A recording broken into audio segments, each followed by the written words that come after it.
Indeed it is. In sync, already leaving the garages to set the second fastest lap of the session for the first few minutes. As he is on the outlap now, he goes in sector 1, opening the S and going towards the tightest turn of all, one of the tightest turns of this track, which is this one, turn 8, then proceed onto turn 9, and now he has to be careful with turn 10 and the following corners, which lead to the bridge then, and to the long straight in sector 2. There we go. Yeah, it's wide opened.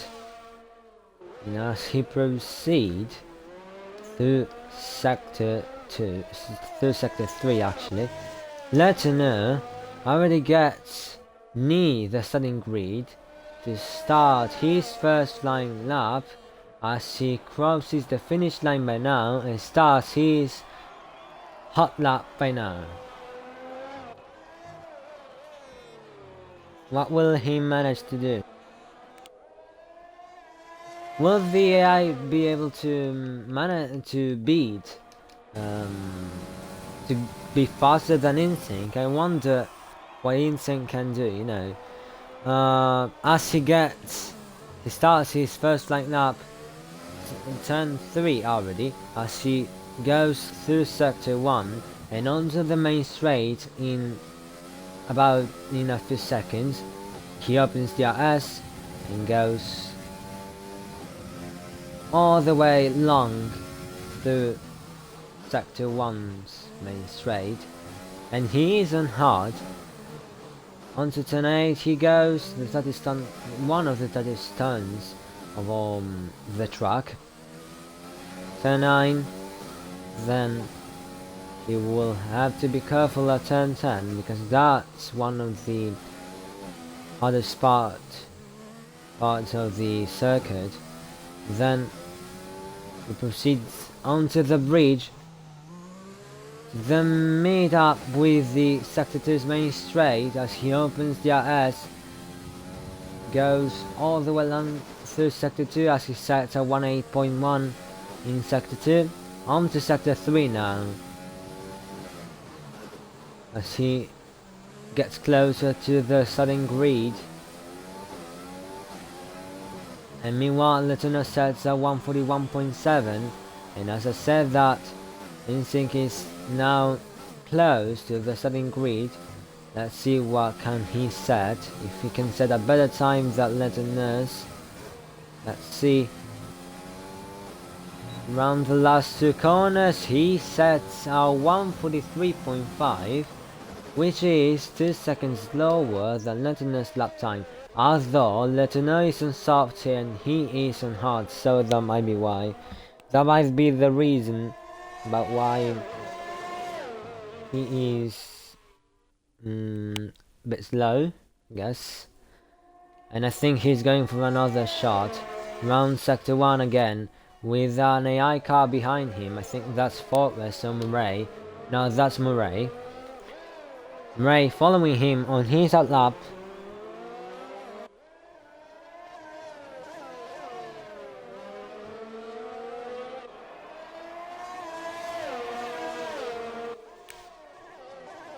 And as he goes through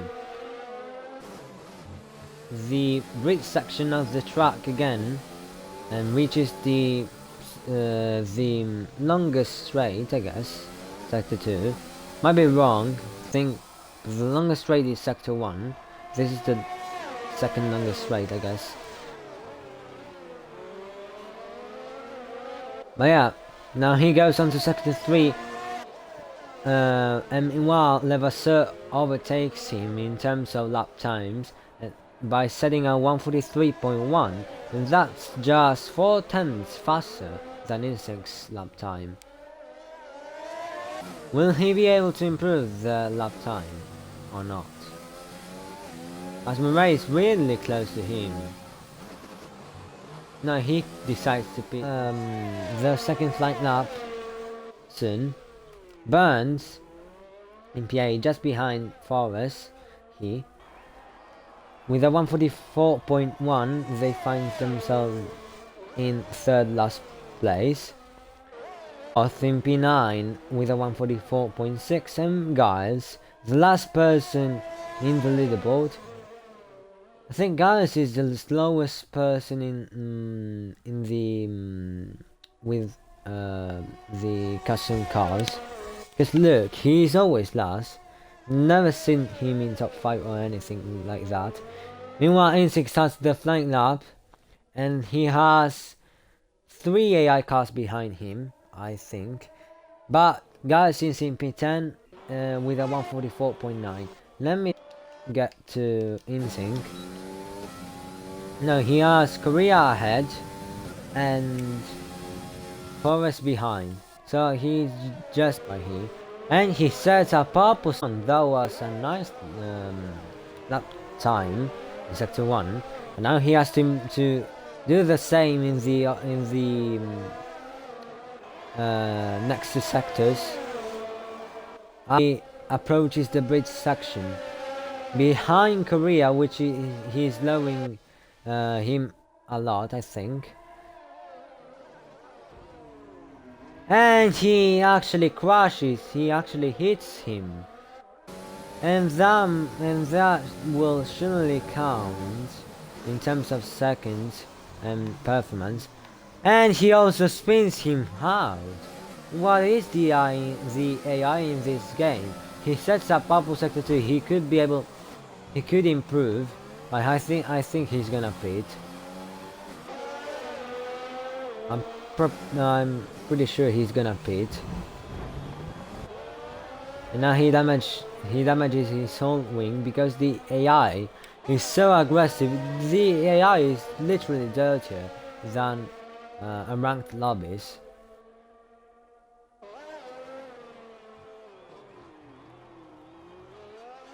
Like, seriously. Won't speak too early. 140, 141, 141.561. 1 minute 41 seconds, 561 tenths. That's 4 tenths slower than Murray's lap time. He is in P3 at the moment. 1 tenth slower than Forrest's lap time, and then he is 4 tenths behind Murray. If he can improve on the first in lap, they'll get the pole position. 4 minutes left, almost and half by now. As he gets onto sector 2 again, he didn't improve sector 1 so much, but he gets on the bridge section now to get onto the main, actually the main straight in for sector 2, which is this one. And he is 1 second slower, and it started to rain. That might be an issue for the... yeah, I think that's the final leaderboard then. Because it started to rain, that will drop some of the performances. Yeah. Normal drivers can improve the lap because it started to rain. Unless he continues, he still has some pace to do so.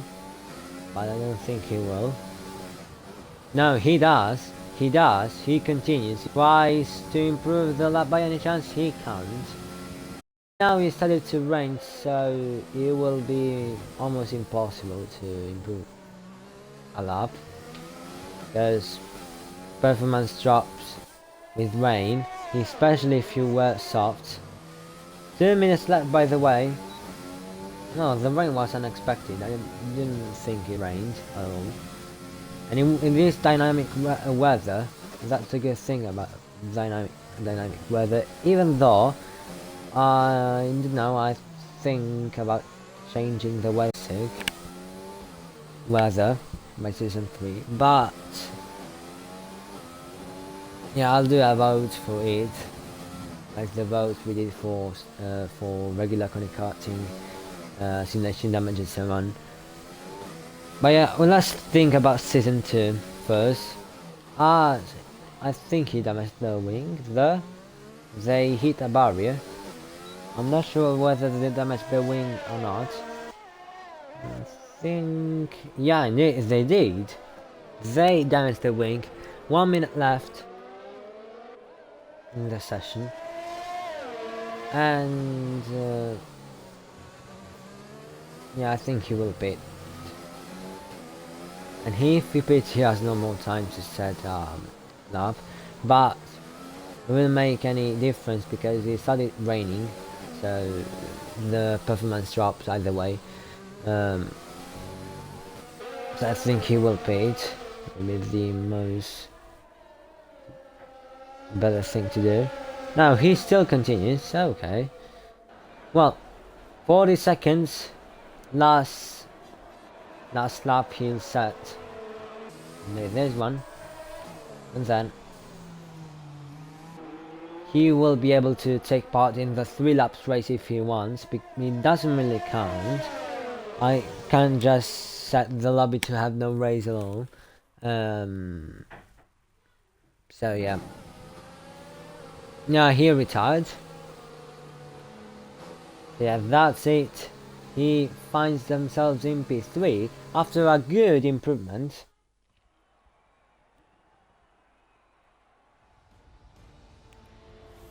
Yeah, look at him. 141.5, 4 tenths behind Murray.